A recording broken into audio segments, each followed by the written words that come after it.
Alain, propos d'un Normand. Rien ne semble aussi ridicule que ces expériences d'aéroplane, dont on lit de temps en temps le récit dans les journaux. Vous savez comment les choses se passent. Une machine encombrante et fragile est amenée sur 2 roues. On met en marche un moteur d'une puissance telle qu'il emporterait sur les routes à une vitesse folle la plus lourde carrosserie. Une hélice ronfle, l'appareil roule, se soulève un peu et retombe. On le redresse, on le répare. Il fait enfin au-dessus de la prairie un saut un peu plus hardi. Il plane à 10 mètres du sol sur une longueur de 50 mètres, retombe et, cette fois, se démolit tout à fait. Il y a plus de 50 ans que l'on joue à ce petit jeu.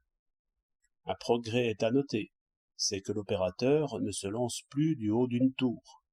Il s'enlève par ses propres moyens, et si peu qu'il ne court presque plus le risque de se tuer. Comment peut-on employer tant d'argent, de travail et de volonté à des essais aussi puérils? On dira que c'est ainsi que se font les découvertes.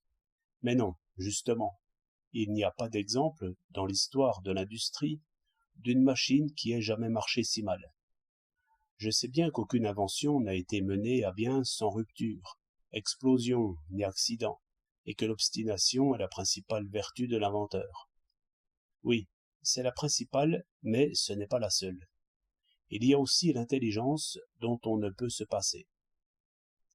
J'ai connu une enfant qui tous les jours essayait de s'enlever de terre comme les oiseaux, mais sans faire autre chose pour cela que de désirer et d'espérer.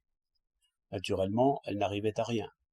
Mais, dès qu'une nuit avait passé, l'espoir lui revenait, et elle recommençait.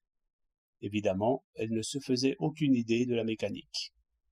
Eh bien, ces obstinés champions de l'aviation me paraissent avoir des notions du même genre.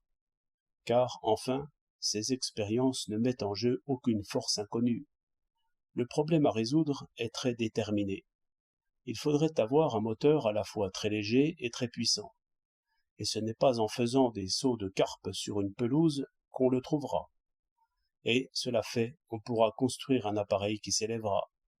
Alors, il faudra trouver le moyen de ne pas tomber à pic dès que le moteur s'arrêtera. Mais, pour l'instant, il ne s'agit pas de ne pas tomber. Il s'agit de s'enlever. Et l'écart est immense entre la fin et les moyens. Un bon calcul serait ici plus instructif que 1000 essais. 29 juillet 1907.